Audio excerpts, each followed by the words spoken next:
Salut, c'est Giorgio pour les 10 essentiels de JQ.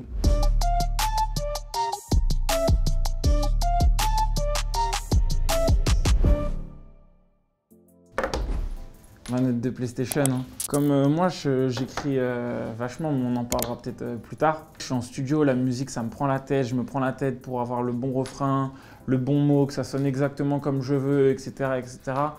Après, j'avoue, j'aime bien le soir me détendre de ouf. Et pour me détendre, j'avoue, j'allume la PlayStation, jouer avec mes potes, FIFA en mode club pro, Madden, football américain, voilà, ça fait des petits paris et tout. Et on est entre nous, ça joue en ligne, Warzone, Call of. Même pendant le confinement, là, franchement, j'ai passé trop d'heures et j'aime trop jouer à la play. En vrai, ça me détend. C'est mon petit plaisir caché, quoi. Mon stylo, j'y tiens vraiment.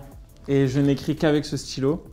C'est un proche qui me l'a offert et du coup, il est grave important. Autant j'écris beaucoup aussi sur ordinateur, mais c'est hyper important pour moi d'avoir des carnets. Dès que je bouge, je ramène toujours mon stylo avec moi, toujours des carnets avec moi. J'aime bien ça. Quand tu écris sur mon Mac ou sur mon portable, il y a un côté un peu hop, c'est comme ça, mais ça s'écrit comme un texto. Alors si je mets avec mon stylo, c'est vraiment acté. Il y a plein de textes du prochain album et de 25 que j'ai écrit avec ce stylo et je n'écris qu'avec ce stylo. Je refuse d'écrire avec d'autres stylos. Comme je parlais de bouger avec mon stylo, moi en vrai j'aime trop voyager, je trouve ça trop important. J'ai ramené mon passeport hein, que j'ai bien protégé parce que sinon je nique tout et en vrai il est quand même bien rempli, tu vois. Avec des visas, des trucs, il y en a partout. Pour moi, c'est presque la plus belle école du monde, les voyages, découvrir d'autres cultures. J'aime bien aussi voyager pour me retrouver dans des langues que je ne connais pas. Et bizarrement, j'aime bien écrire en français quand je parle toute la journée dans une autre langue. C'était sur l'album précédent, il y a eu une période où j'arrivais plus trop à écrire et je me suis dit, vas-y, il faut que je me casse, loin de ma vie et je vais me mettre à écrire. Et je ne savais pas trop où aller. Et c'était un moment où j'écoutais grave le morceau de Dinos Helsinki. Et du coup, je me suis dit, ah vas-y, tiens, je vais aller en Finlande, je vais découvrir c'est comment. Et du coup, je pars 10 jours là-bas, tout seul. J'essaie d'écrire et en pleine nuit, je me mets à écrire. À un moment, je me dis, putain, mais il est quelle heure là? Et il devait être genre, je sais pas, 6 h du mat. J'avais pas vu le temps passer du tout. Mais en fait, c'était en juin. Et du coup, le soleil, il se couche jamais. Et j'avais complètement oublié cette info. Et en fait, le soleil, il est un peu comme un soir... à 18 h à Paris un soir d'été, quoi. Genre c'est plus sombre que la journée, mais c'est pas la pleine nuit, quoi. Et c'est trop bizarre parce qu'il fait jour, mais en fait, ouais, il est minuit, quoi. Ça, c'est mon sport. J'ai ramené le maillot du Rudy Gobert qui m'avait dédicacé. Je crois que c'était sa première année quand il était rookie au Jazz qui m'avait filé ce maillot quand il était rentré en France. Et vas-y, on s'était écrit, il m'avait donné de la force pour la sortie de Bleu Noir, de Hera et tout, pareil. Et vas-je quand il était en France, je lui avais dit gros, ramène un maillot s'il te plaît frérot. Et Rudy Gobert, c'est un joueur incroyable, 2 fois All-Star cette année. On est à peu près de la même génération, lui il est génération 92 et moi 93. Quand j'étais petit, je rêvais d'être joueur de NBA, c'était vraiment mon premier rêve un peu. J'ai ramené ce petit livre. Donc en fait, c'est un livre qu'on m'a offert. Du coup, en fait, elle a fait des illustrations genre hyper belles. Elle a fait que des dessins à base de photos qui existent vraiment, quoi. C'est magnifique dans le sens où je me rends pas compte parfois que des morceaux que j'écris dans ma chambre, dans mon bureau, chez moi, ils peuvent avoir autant d'impact et toucher des personnes comme ça et qui vont me rendre cet amour et qu'en fait on se croise en tournée. Cet échange comme ça avec les personnes qui m'écoutent, je trouve qu'il n'y a rien de plus fort finalement dans la musique. C'est vraiment un bonheur de pouvoir vivre ça, donc je continuerai. Tant que je fais des concerts, je continuerai.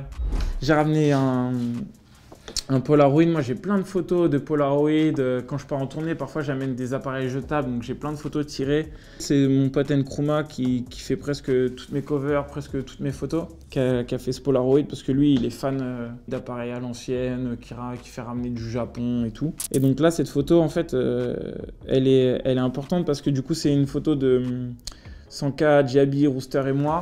C'était un concert à la Tranche-sur-Mer en 2015. En fait, ils nous avaient offert des gilets de sauvetage à nos noms.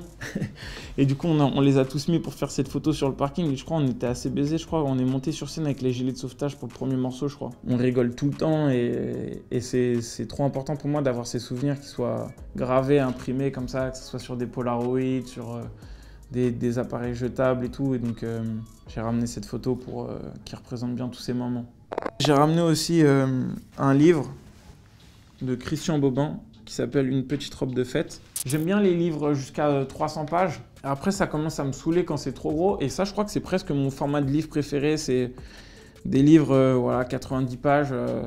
Et ça se lit vite, ça fait presque un voyage en train, c'est cool. Et pourquoi j'ai choisi Une petite robe de fête? Parce que c'est un livre très poétique qui m'a fait prendre conscience en fait presque de la beauté naturelle de la vie.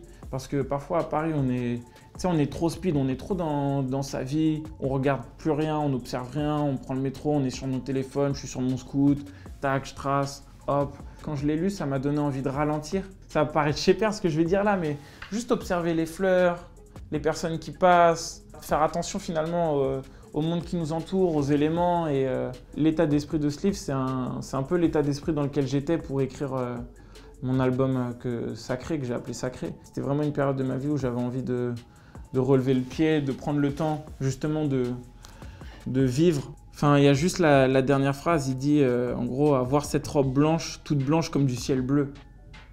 Et en fait, il est hyper imagé, c'est hyper poétique, hyper beau et ça fait du bien. Du coup, je le conseille à tout le monde pour s'évader un peu, pour voyager un peu.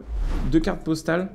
Une qui était pour mon anniversaire de ma grand-mère. Et j'en ai pas mal de cartes comme ça chez moi avec des mots inscrits. Et là, c'est « Soyez vous-même ». Les autres sont déjà pris d'Oscar Wilde. Et juste parfois, je les relis et ça me fait du bien.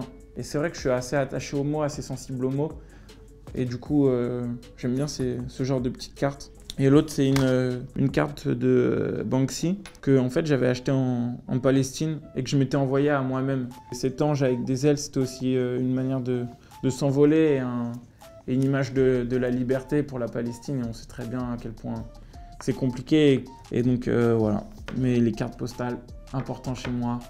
Ça fait pas que de décorer, ça me rappelle plein de choses. Ça me permet de me remettre aussi en question quand je les vois. Et parfois j'y fais pas du tout attention, mais essentiel. Mes écouteurs, basique de fou, hein. En fait, je vis en musique constamment. C'est-à-dire que dès que je rentre chez moi, parfois je me pose, mais même je sors du studio, j'ai passé la soirée en studio et tout, je vais écouter de la musique. Je vais écouter du rock, je vais écouter beaucoup de rap français en ce moment, beaucoup de rap UK. Là, je kiffe grave Pied Salieu ou Slow Tie. C'est les 2 albums que je flingue à fond. Ma vie est rythmée en musique. Il y a un dernier objet essentiel qui est grave important pour moi. C'est mes 2 chaînes là actuellement. La Vierge Marie, hein, miraculeuse, voilà.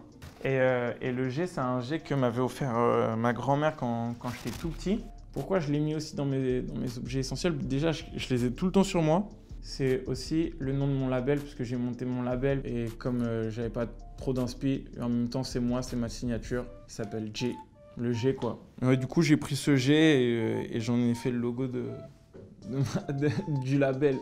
C'est Giorgio, c'était mes 10 essentiels sur GQ. Abonnez-vous à la chaîne et n'oubliez pas, l'album Sacré arrive très vite. Vous pouvez encore le précommander avec le livre et tout ça. Je vous laisse sur mon site internet giorgioxv3.com. One love la mif.